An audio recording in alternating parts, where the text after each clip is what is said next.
সিদ্ধিরগঞ্জে ৬০০ piece ইয়াবা tablet ও মাদক বিক্রয়ের নগদ ৭,০০০ টাকাসহ ২ চিহ্নিত মাদক ব্যবসায়ীকে গ্রেপ্তার করেছে পুলিশ।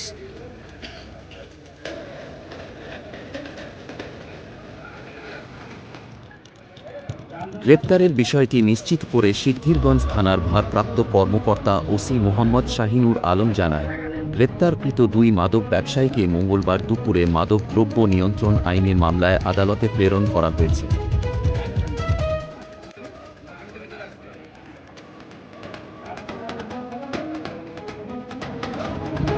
গ্রেপ্তারকৃতরা হল সিদ্ধিরগঞ্জের নয়াটি মুক্তিনগর এলাকার এমতাজ মিয়ার ছেলে হাবিবুর রহমান ও আদর্শনগর এলাকার মনির মিয়ার বাড়ির ভাড়াটিয়া মৃত রবিউল ইসলামের ছেলে ইয়াসিন।